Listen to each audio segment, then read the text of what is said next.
श्री नवनाथ कथासार अध्याय 16वा. कानिफ गोरक्ष भेट गोपीचंदांची क्षमायाचना. श्री गणेशाय नमः. कानिफांच्या परतीचा दिवस निकट येऊ लागला तेव्हा मच्छिंद्रांच्या मनात पुढे यांची व गोरक्षांची गाठभेट झालीच तर गोरक्ष येथे येऊन आपल्याला घेऊन जातील आणि असे झाल्यास आपल्याला पुढील सर्व सुखांना मुकावे लागेल अशी एक वेगळीच हुरहुर निर्माण झाली.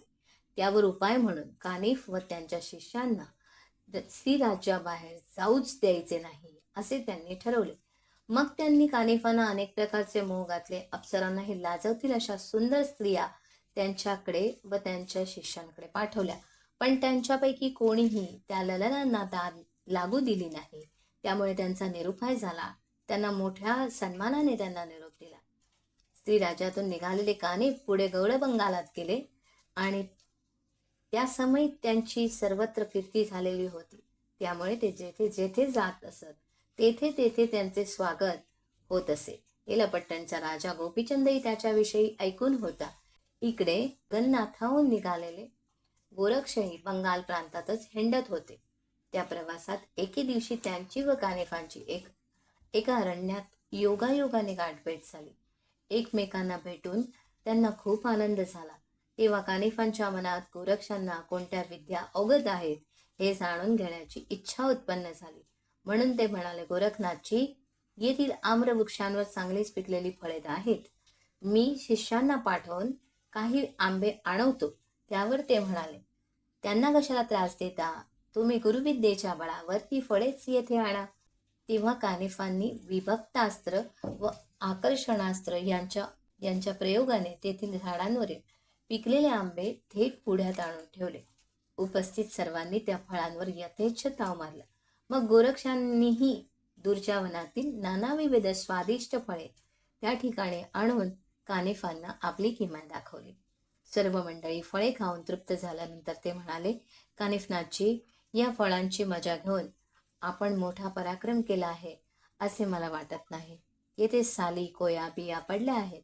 त्यांची पुन्हा फळे बनवून पूर्वी होती तशी झाडांवर चिकटवले तरच काही पराक्रम केल्यासारखा वाटेल. यावर आपले काय मत आहे? कानिफ म्हणाले, ही अशक्य गोष्ट केवळ ब्रह्मदेवच करू शकतील आणि तुम्ही त्यांचे पुत्र असाल तरच तसे करून दाखवाल.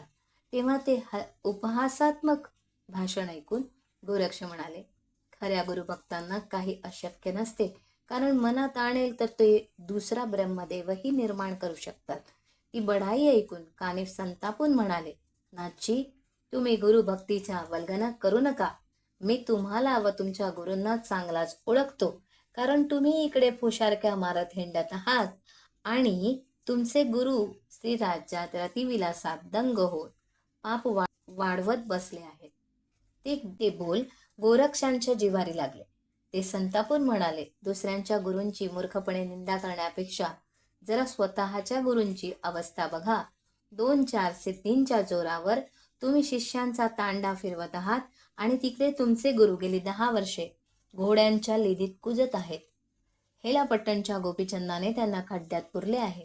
एका मानवाच्या काचाट्यात सापडून नरकवास भोगणारे तुमचे गुरु जालंधर कुठे आणि ब्रह्मांड हलवून टाकणारे माझे गुरु मच्छिंद्रनाथ कुठे? त्यांच्या कृपेने मला जी विद्या प्राप्त झाली आहे तिचे प्रत्युत्तर द्याच. असे म्हणून त्यांनी संजीवनी मंत्राने ती सर्व फळे पूर्ववत करून झाडांना चिकटवली.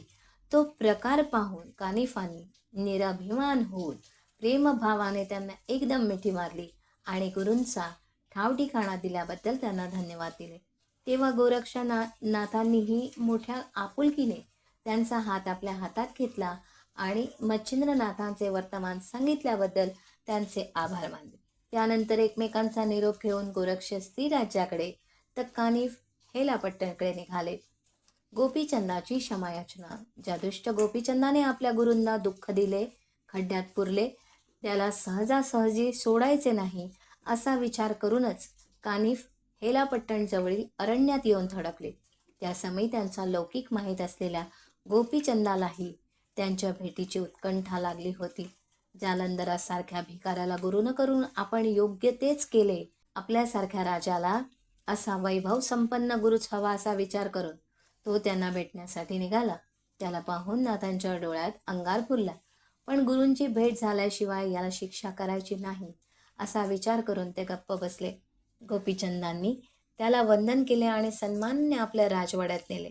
तेथे कानिफांचे उत्तम आदरातिथ्य करून त्यांची स्तुती केली आणि माझ्यावर अनुग्रह करा, मला आपला शिष्य करून घ्या अशी विनंती केली. तेव्हा मात्र त्यांचा राग अनावर झाला. ते द्वेषाने म्हणाले, तू कोणत्या तोंडाने माझ्याकडे अनुग्रह मागतो आहेस? ज्या महात्म्यांनी माझ्यावर अनुग्रह केला त्यांना घोड्याच्या लिदीत जिवंत गाडून तू माझ्या भावनांशी जो खेळला आहेस त्या प्रमादाबद्दल तुला तुझ्या वैभवासह भस्मत केले तरी प्रायचित्त अपुरे ठरेल.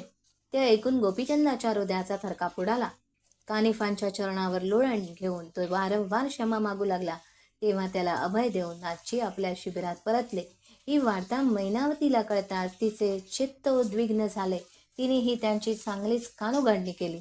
गोपीचंदाने तिचीही क्षमा मागितली आणि नाथांचा राग शांत करण्याची विनंती केली.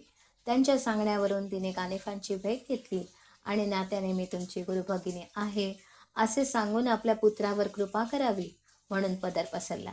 त्यावेळी त्यांनी तिचीही हजेरी घेतली, पण तिच्याकडून सर्व वृत्त समजताच ते शांत झाले. मी तुझ्या पुत्राचे अकल्याण करणार नाही असे वचन देऊन त्यांनी तिला परत पाठवले. ही गोष्ट मैनावतीने गोपीचंदांना सांगितली.